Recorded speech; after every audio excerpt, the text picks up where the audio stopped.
Hey, good morning, good morning. I don't know if you guys can hear me. Give me a thumbs up if you can hear me out there. I'm doing this a little different today, but I wanted to come and say hello to everybody because I haven't been around for a week. So let's see. I see Mr. Fritz, Mr. SoFlo ID, what's happening, bruh? Novice. Thank you, man. Thank you. I appreciate it. I appreciate it. Maybe because I shaved. I don't know. Maybe that's the reason why. I'm actually doing this a different way. Appreciate that thumbs up, Fritz. That means you guys are hearing me. That's awesome, brother. That's awesome. I wanted to come and say hello. I mean, kind of explain what happened and what's been going on. Um, it's really a random live, but this is something I've been sitting on for a little bit too, called the Sunday Pivot Podcast. I know it's like I got my hands in so much different stuff right now. It's hard to put, compartmentalize everything, but here we are, right? I think I got more in life to offer with people, not to people, but with people than I do by just talking about how we're getting beat up by the gig apps and politicians and stuff like that. So I want to start next Sunday. This is what it's going to be, 11 a.m. every Sunday morning. We're going to do a Sunday morning pivot podcast. I try to have different people on. It's a little bit different than the morning show. Definitely different than the Wednesday night show. I just enjoy being with people. So, what's up, commuter? How are you, sir? I know you coming in from across the water. I appreciate you, brother. I'm actually streaming through OBS today. I have not done this in a while. It took me about a half hour to figure it out. I got a little issue with my Restream account. I had that squared away by tomorrow morning, but just wanted to come in and say hello, see how everybody's doing out there. Hopefully everybody's doing okay, making some money. So let's talk about let's talk about what happened to me, and then you guys can take it from there. I'm not going to be on here long this morning, I don't think. You guys know 2 weeks ago my truck went down, right? Had a problem with Bumblebee. Started with a battery, wound up with a blown fuse. Uh, Service provider with the battery messed around, blew the fuse, blew out my gateway computer or the module for the computer. So once I got the battery in and got the replacement fuse and all of that good stuff, that took 3 4 days because it's a dealer only part. Then I had to wind up. It still wasn't working. I had to take it to the dealer. I had to wait for the dealer to get another part. And once I got the other part, they were, I had to keep my truck again over another weekend. So I picked up my truck Monday. And now with Monday waiting on the truck, you guys know that the Thursday prior or the Wednesday prior, and I got to go through the timeline, guys, because I want it to be clear. And when I look back on this video here, I want to be clear about what happened. Eddie put a challenge out there to Steven and I, the unbroken driver, about losing some weight. Because I know I'm overweight, right? I'm overweight by about 25, 30 pounds. I'm not what society would consider obese, but yeah, damn it, I got a funk on my stomach. This is big stomach I got. And so the goal there was to, hey, let's go ahead and let's lose this weight. And so like it was something I've been wanting to do anyway. So I jumped on it, right? Jumped on it and went for the weight loss. And I was starting to feel some kind of way a little funky. But I wasn't thinking much of it because I got shoulder damage from the military. Uh, Tank hatch that fell and separated my shoulder. And, so there's some nerve damage or whatever in there. And I always thought that's what it was. So let's fast forward now. We're into Monday. I get my truck back. Another $754 to fix the truck. So now I'm over $1,000, almost $1,100 into the truck. Hadn't worked in a week and a half. Not thinking much of it, but you know how they say you get 1 week behind, that puts you 1 month behind on your bills. And here the last couple months, I've been trying to make these moves to get into this August pivot. Um, well, Monday night, I'm out working and I'm feeling this way again. And there's nothing out there. I got a couple of rides for like, I don't know, 30, $40. But my shoulder is really bothering me. All of this here, down my arm, right across my chest, it's on fire. It is burning on fire. So I get in the house and it's unbearable. Now my wife's getting mad because I won't go to the doctor, won't go to the emergency room. She gets up, gets dressed, and says, "Come on, you're going." And I'm like, "No, I ain't going. Just let me rest. Just let me rest. Just let me rest." Being freaking pigheaded, being stubborn. Um, but then it just dawned on me. I said, "Bro, let's go. Let's get up. Let's go to the hospital. Let's go now." So that's what we did. She drove me to the hospital. Hey, we Zoom, how you doing, buddy? She drove me to the hospital. When I walked in, my blood pressure was 215 over 148. Now, we all see the medical programs and TVs, you know, your blood pressure 120 over 80, and I'm 215 over 148. They immediately turn around and want to know how the hell I'm still standing, how I'm still functioning, how I'm still up, how I'm alive. And I didn't realize how serious that was. I mean, you hear about high blood pressure all the time, and I knew I had high blood pressure, but the problem that, I had with the high blood pressure meds from 10 years ago is that it made me really tired, made me lethargic, lazy, not wanting to do anything. So anyway, because of that, I didn't take them. That almost, that was a mistake. So anyway, now I'm in the emergency room. Blood pressure's through the roof. They immediately strap me up, get me in the back, trying to get my blood pressure down. The ER MD is the emergency room medic, physician, whatever, turns around, he comes in and he says to me, he says, "Hey, you got acid reflux?" I said, "Yeah, every now and then that bothers me." He says, "Okay, you see where your blood pressure is, right?" I said, "Yeah, yeah, yeah, yeah, yeah." They scan me. He goes, "Buddy, you just had a heart attack." I'm like, "What? Get out of here. I ain't have no goddamn heart attack." And the reason why I said that, Sergio, good morning, sir. Um, the reason why I said that is because several reasons. Number one, I never had the shortness of breath. Could breathe fine. I was just in a lot of pain, but the pain wasn't like that like that jab and stabbing pain they're talking about. The stuff that at least the way I always heard it, it was always, you'll feel like an elephant sitting on your chest, tightness in your chest. You can't breathe. You'll have this shooting pain. I didn't have any of that. What I had was, maybe I got it wrong, but what I had was, it felt like it was burning. Like, how when your arm goes to sleep, nerve, like when you hit that nerve and it's just like that tingling. That's what I had. But it hurt, bro. It hurt. So anyway, still non-confirmation. They're trying to get my blood pressure down. They're waiting to get me into a room now. They came in and they asked me, they said, "Hey, are you going to stay checked in?" They were willing to let me go.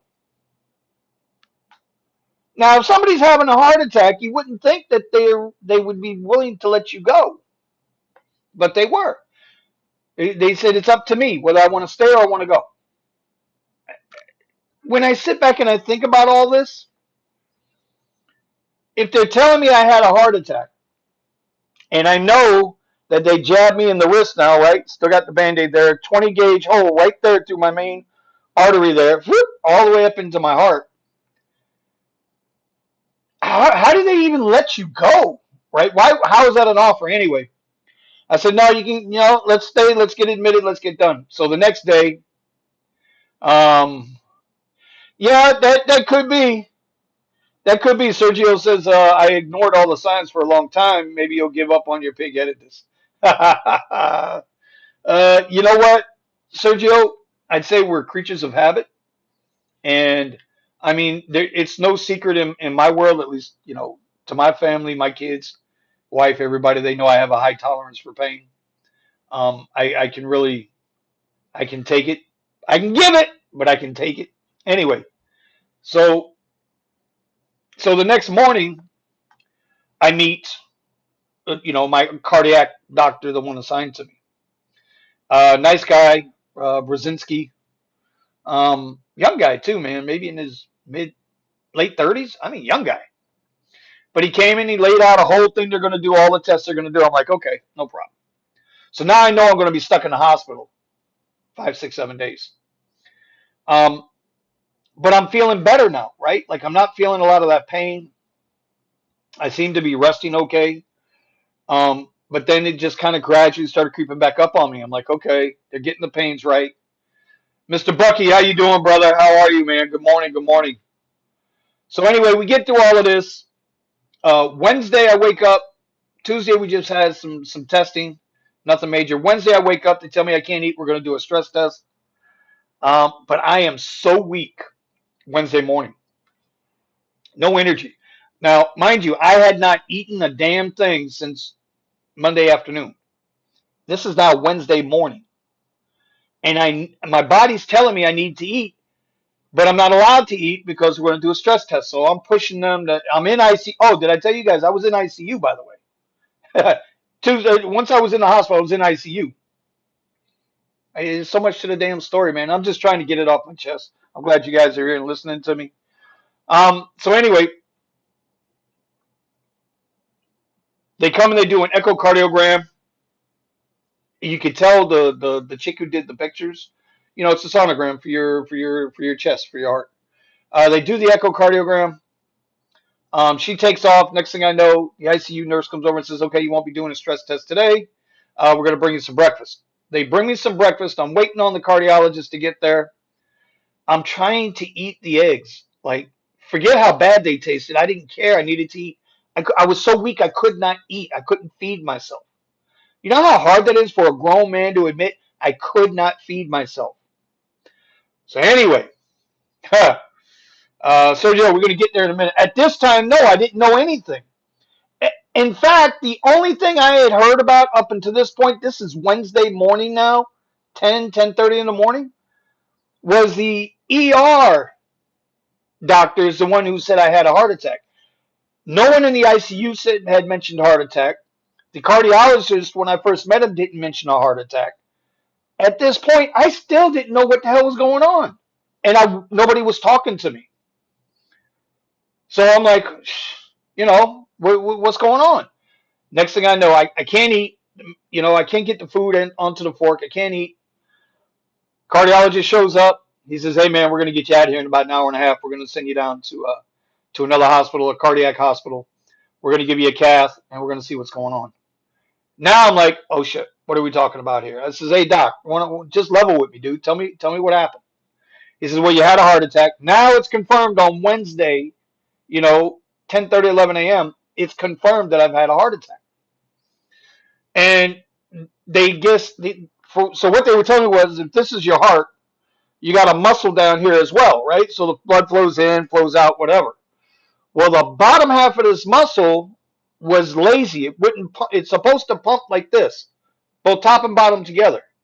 Well, what was happening was the bottom part of that muscle wasn't moving. So all you had was just the top end going down here, because I can't do that shit at the same time. So all you had was this, but it wasn't this. So I wasn't getting the flow through. And they could see that on the echocardiogram. Okay. So, well, see, Sergio, you mentioned that, right? So, yeah, there's a protein enzyme, and it's 3 tests over a specific time frame, I don't know, several hours apart. But what they told me was, after the initial test, they said, well, it looks like this protein enzyme is elevated, which is usually indicative of. Then they did the second test, right? And they said, well, yeah, it's getting larger. That number is still getting larger. It's still indicative that you had a heart attack. But nobody confirmed to me that I had a heart attack. That's what I'm saying, Sergio. It added to my confusion. So, hey, thank you, Mr. William. I appreciate you, bro. So where was I? Okay, so now, next thing I know, I got a couple of EMTs come in, private paramedics. They come on, and they say, "Hey, man, we're going to get you out of here." Hey, good morning, Nomadic. I appreciate you. Good morning, good morning, good morning. Oh, community, yeah, I see you there, brother. Um, so we get all my stuff together because now I got my laptop there, cell phone, all of this crap. It's amazing the crap we take into an ICU. It's amazing the stuff they let you have in ICU. You figure with all them goddamn machines. Oh, by the way, my BP machine only worked half the time. Their main concern was to get my blood pressure down, and it only worked half the time. I says I'm not gonna die because I'm stupid. I'm gonna die because we're all stupid. But anyway, um, that damn machine didn't work.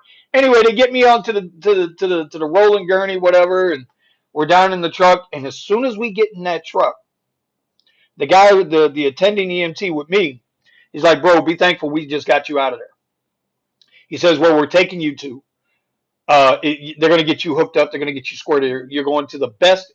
It's supposedly it is the best cardiac hospital in the country.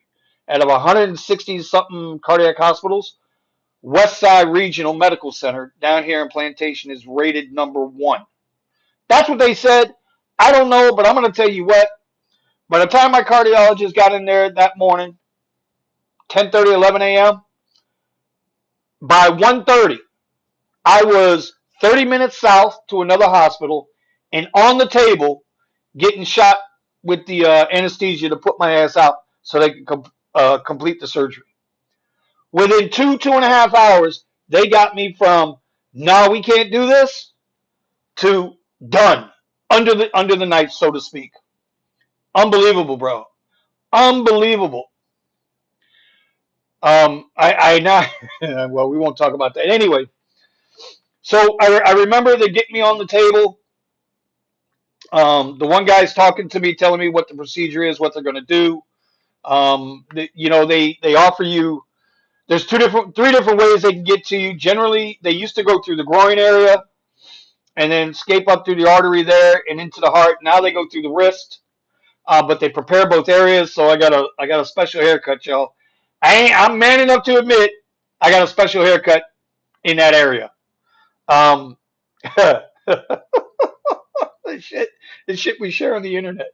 Anyway, yeah. So I wake up a couple hours later, man. They got me in recovery, and I felt fine. I felt normal.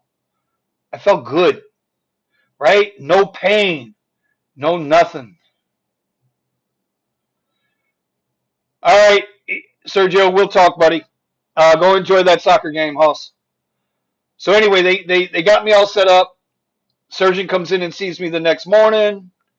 All the nurses in this hospital I'm at, I'm telling you, it was like a damn resort. And what started happening? So now this is Wednesday night, right? I'm out of surgery. I'm laying there in the bed. I'm strapped up with all of this stuff. And the thing was and it's still to this moment right now, it's still hard to wrap my head around the fact that I had a heart attack and that I could have died and that I depending on how you want to look at it, like there was a chance that I wasn't going to be here right now talking to you guys. I haven't wrapped my head around it yet. It's surreal as hell to think about this. It really is surreal. And now the last couple of days, it's been trying to put all this into perspective. What we do for a living, how we make our money, how we treat our family and friends. I'm not saying it was a near death because I never felt like I was going to die. I never felt that that that that pressure of death on me. But apparently there it was, right? I'm not saying it's not that I have a fear of dying. I ain't trying to die. You know what I mean? It's that old joke they talk about. Everybody wants to meet God. Ain't nobody in a rush to get there. Listen, I accepted my fate years ago, and it's going to be what it's going to be. But again, I'm not trying to rush it. So I'm still trying to wrap my head around this. So what's all that have to do with what we're doing now? Well, Thursday, I came on Thursday. I was in and out of sleep all day Thursday or Thursday night. Friday, I was in and out of sleep all day, but it's starting to feel a little bit better. I still can't do any exercising. I gotta go back and see these guys this week. My cardiologist. They're gonna let me know what I can do. I am allowed to go to work because I did ask them. I asked my surgeon, like, can I go to work? So, well, what do you do? I said, I'm a professional driver. He said, yeah, just don't get stressed out. Try to limit how much time you're out on the road. But don't lift anything over 5 pounds for 7 days. All the typical yada yada yada. He says because your heart still has to recover. Just because you feel okay doesn't mean you're okay. And that's the biggest. How many times we've all gotten hurt, sprained ankles, broken hand, whatever, slammed shoulder out of socket, and they say, hey, you can't do this. Don't do this for a week, 2 weeks, blah, blah, blah. And the next day I'm down on 100 push-ups and we're getting busy. So there's the difference there, right? This time I'm listening. I'm listening this time. I've had one Coca-Cola since last Monday, since all this happened. And I had it yesterday and it tastes like dog shit to me yesterday. I've had nothing but water and sweet tea. I haven't had the vape in well over a week. I was going to shoot a video of me smashing that thing. These are things that I was trying to get away from to begin with. And with Eddie's challenge, the weight loss challenge, it just kind of threw all of this out there. So I'm just hoping my story can help somebody else. Because if we don't get after it, we don't take care of ourselves, ain't nobody going to take care of us for us. So anyway, where we at here, I don't even know.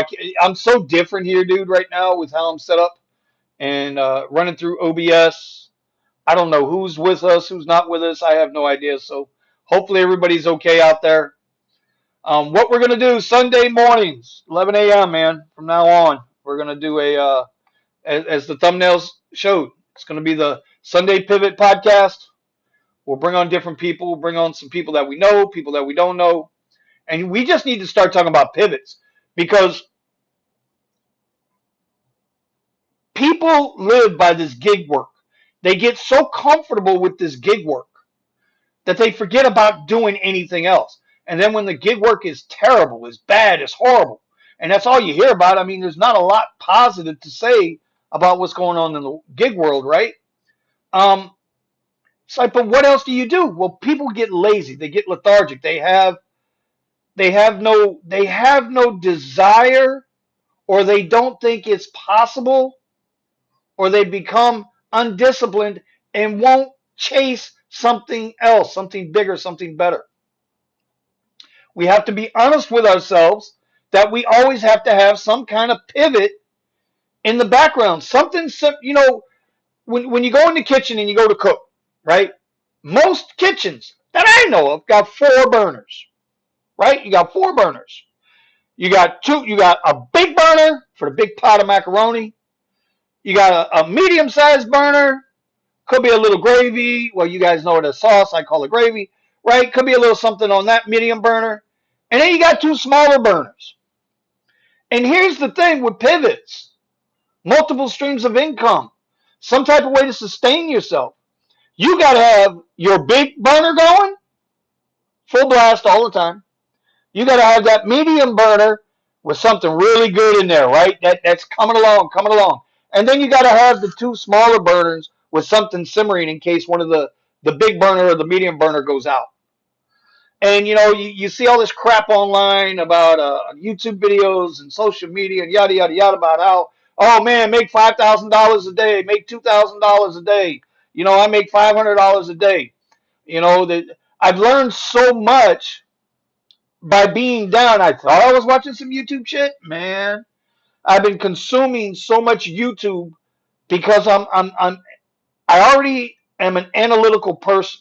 I already overthink the numbers and I might not get into it on our lives or in the videos, but I'm always constantly thinking about this crap.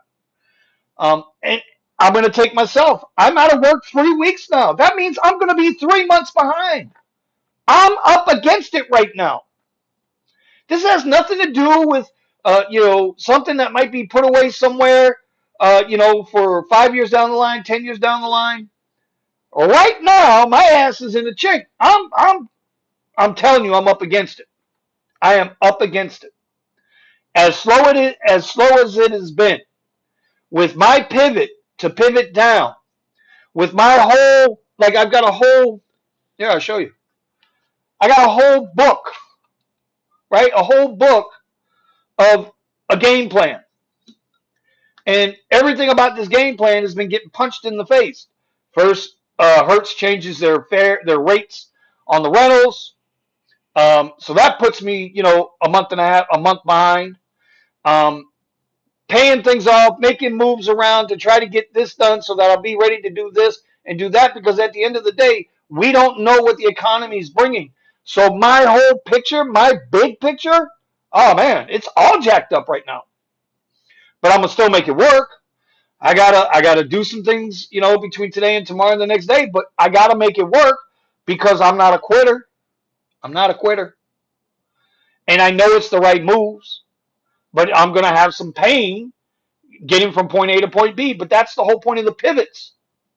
The pivots is to be able to have or foresee what's coming down the pipe. How does this relate to rideshare or gig work? Think about your multi-app. If rideshare is not your thing, if you're a delivery person doing Uber Eats is stinking up the joint, but DoorDash is banging. You go to DoorDash. If DoorDash and Uber Eats are stinking up the joint, Walmart Spark. These are pivots. I look at my guy Richie Hustles, right? And y'all can check him out. Richie Hustles. He does retail arbitrage, right? And he's always looking to clearance aisles and doing his scanning and flipping this stuff out. He's got to go through crap too because he's always getting harassment when he goes into the Targets and the Walmarts. Some of his videos are funny. But it's a real deal. You got to have pivots. Trading. Okay, you can trade so much, but it depends on what you use the trading for. See, somebody might invest $500 into the stock market. They might grow it to say $2,000. Well, at some point, they're going to need that money again. So now they got to take that money out. That's what I just had to do. And I'm still going to be a little short this month. I had to take money out. So now I don't have that same strength to go at it again. And I don't touch anything long term. Long term is the shit hits the fan. Long term. If I would have died Monday or Tuesday from the heart attack, then my peoples, they would have benefited. But today, while I'm still sitting here, standing here breathing, ain't nobody getting it. That shit ain't getting touched. That's what investment is. Trading's a different animal. People trade for a living. Okay. It's a pivot. One of several pivots. There's so much to it, man. So much to it. So that's the kind of stuff I want to bring on Sunday. I want to talk about pivots and schedules and stuff and what we can do, in the future to get ourselves right. Look at Eddie driving in styles in the house, the 3D printer. Eddie just bought his 3D printer. If y'all have been watching us in the morning shows, if y'all have been watching us, on the podcast on Rideshare Garage, one of his deals right now is he wants a 3D printer. So he bought his computer, and now he just paid that computer off. Now he just bought his 3D printer. And I've already said, hey, I need 2 phone cases. I need an Apple 12 Pro Max or 12 Pro and an S22 Ultra phone case from him. I want to be his first customer, But we'll see how that goes. He's got to learn how to program it. Glad Apple and AMD earnings this week predicting Apple to break 200. Could be, but we look what happened. Now I can't lie. I didn't look at the market for obvious reasons. I didn't look at the market last week. But I was talking with Omar a little bit yesterday, and then I'm going to talk about yesterday, and then I'm going to wrap this thing up for today. I was talking with Omar yesterday, and apparently Meta, Facebook, got punched in. They had their earnings, they got punched in the face, and then the very next day they bought the dip right back up. A lot of this market is a lot of overvaluation, and people are going to get caught with their pants down around their ankles, and they're going to be holding bags. There's no reason for Apple to be breaking 200. There just isn't. Apple is at their current valuation, they are overvalued. It's just the way it is. This is how I feel. Tesla, overvalued. I love Tesla. Their stock price is too damn high. It's too high. There's NVIDIA. Everybody knows NVIDIA. $460. It's too high. It's too high. Anyway, so we're gonna I'm gonna talk about yesterday because I actually got out and attempted to work yesterday. And I know WeZoom texted me and he was like, "What? What are you crazy?" A couple of people were like, "What are you nuts?" Bro, I still have to work. I've been out of work 3 weeks. Sitting here at home, in and out of sleep isn't going to help either. I'm taking 5 pills a day now. I went from taking one aspirin a day to 5 different pills a day, 4 in the morning, 2 in the evening. But two of them are the same pill. So it's 5 pills a day. It's insanity now what I got to take to get myself right. Anyway, I went out yesterday, I think about 2:30 in the afternoon. It was hot as balls out there. But I don't complain about the heat here. It was only 96 or 97 yesterday. I'm not going to complain about the heat because I know, like my boy Jeff out there in Phoenix, he's dealing with 116, 118 degrees. Uh, my dog Eddie in Austin, he's dealing with 102, 103, 104. We don't break 100. We just don't. We get the feels like, but we don't actually break 100. So I'm not going to complain about the heat, but it was hot as balls. And no rain yesterday. And I could not believe how slow it was. I couldn't believe how slow it was. I wound up working 2:30 to 10:30. I felt okay, right? I had to stop one time to get out of the truck, put fuel in my in Bumblebee. And when I got out, like I felt a little wobbly, not dizzy, but like wobbly. So I went, got the gas, went inside, got me a sweet tea. Was able to walk fine. I felt like I was walking fine, but if I didn't know no better, man, I would have thought, maybe like a slight buzz. I don't know how many people drink alcohol. I don't drink it anymore, but I felt like a little wobbly, slight buzz. But as soon as I sat down in the truck, I was, king on his throne. I was ready to roll. So I did 8 trips yesterday. Um, yeah, it was 8 trips. 5 on Lyft, 3 on Uber. The first 3 rides on Uber were all comfort rides. Um, and it amounted to like $38. What a shame that was. There was nothing on Uber yesterday. But I also stayed closer to where I live, so I was over by Sawgrass Mills Mall. Everything was around that area. I never got further south than Griffin and 441. Um, then I had 5 Lyft rides yesterday. And I'll be honest, and I don't know if I'll do a video on it or not, but I did turn down 3 Lyft XL trips because when the XL trips came through, they were paying like $1.20 a mile. I mean Lyft. What are we doing? The more we give as drivers, the more they take as a company. And I'm so sick of seeing David Risher on Twitter. Right? You want to know why Dara Khosrowshahi doesn't answer people on Twitter? Because he's smart enough to know, hey, I don't want this stuff in writing. He doesn't want to engage with us, right? DK is your standard. My opinion of Dara Khosrowshahi is his whole game. He wants to be part of the. He wants to be in the club. If y'all know what I mean by in the club, he wants to be in the old man's club. He wants to be accepted in that club.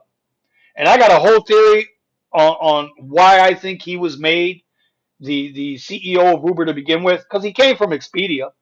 He was born with a silver spoon in his mouth. He never struggled for shit. He went to the finest schools when he got to this country. Trust me when I tell you, dog, just because he's foreign born, that motherfucker, he is privileged like a motherfucker. He is one privileged individual. A lot more privileged than a lot of Americans will ever be. Let me tell you that. But he's not stupid enough to engage with people on Twitter, where Risher, he tends to engage with people on Twitter. And but to say a little thing like, "Oh, we're working on it. Oh, we're doing this." He's been at the helm now, what, 3 months? Almost 4 months? And I had to turn down 3 as much as I need the money. There were 3 XL Lyft rides I could not take. Because they were paying what Uber Comfort was paying. It doesn't make any sense.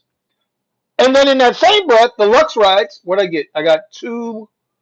I got, well, all my rides except one yesterday I could have done in the Model Y. Let's start with that. The three Uber comfort rides I could do in the Model Y. The two Lyft Lux rides I could do in the Model Y. And then there was one XL Lyft that I got that was like, I don't know, it was like 6 miles for $17. Okay, I couldn't have done that in the Model Y. And then I had two Lux Black rides that were shorty trips that I could have done in the Model Y. So all of my trips yesterday, right, I could have done in the Model Y, with the exception of one. So instead of making 174 on the night, I would have made 150 on the night. We'll just say 155 on the night. And that to me was why I say when the pivot is down, the pivot is down. The pivot's not up because they're going to keep squeezing and keep squeezing the numbers. They have earnings. I think Uber's earnings are this week and Lyft's earnings are next week. And I'm really curious.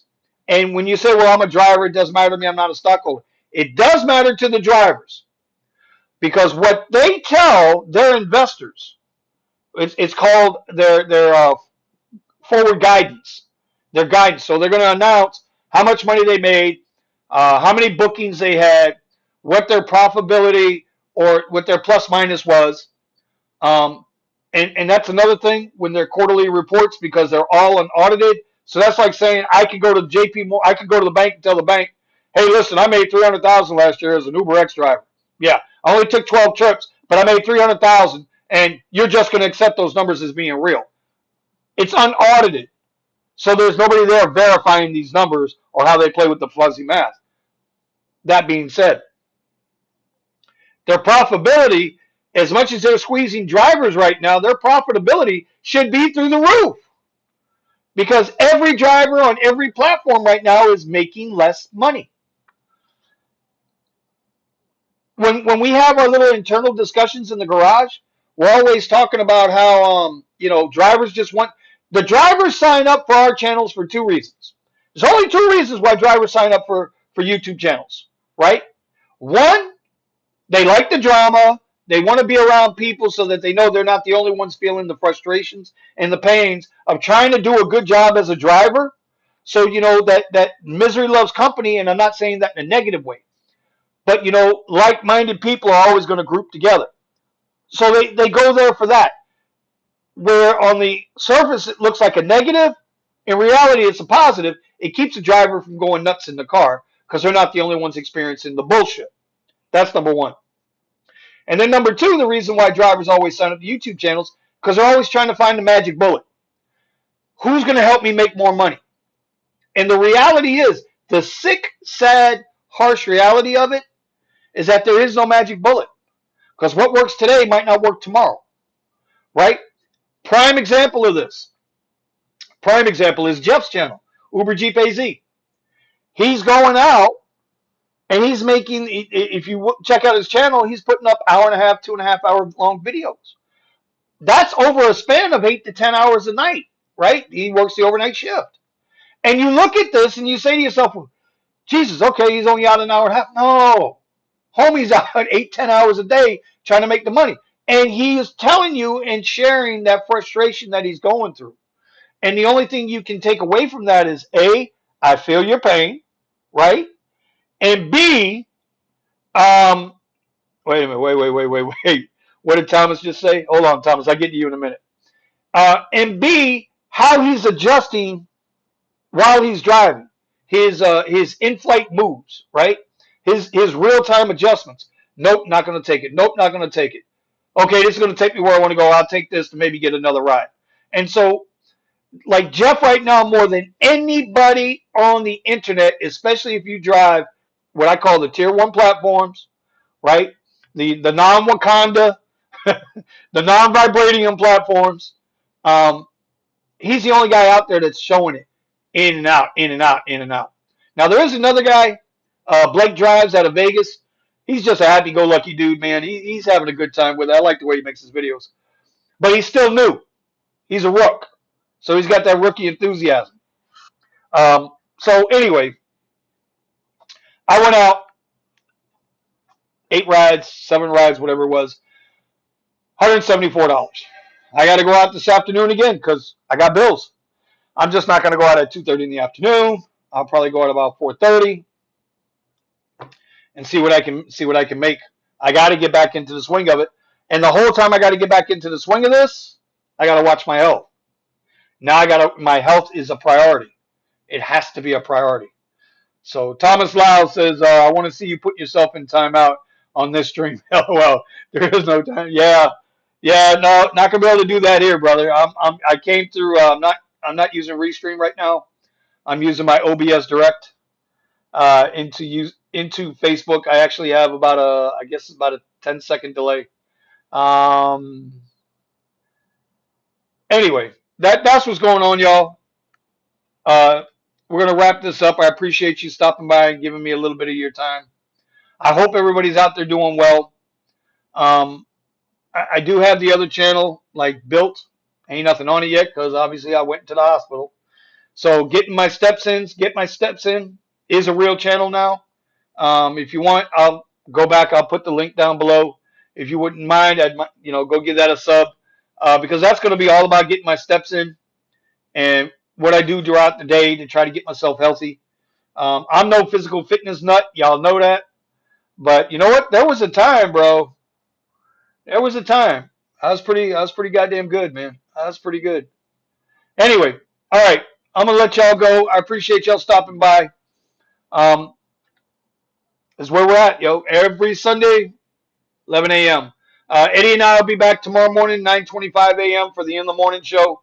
I got to do some work there. I know Driven Dad sent me some rainy weather out of Colorado. I got to see if I can get that LinkedIn tied up. I'm so behind. I'm so behind on so much shit, man. I am so behind. You know, money's only half of it. Getting ready for Vinny's 6-pack abs. All right, y'all. Y'all stay strong out there, make your money. Eddie, give me a call when you can, buddy. Thomas, Commuter, WeZoom, Nomadic, Bucky, everybody, man. Love yous. We'll talk with y'all later.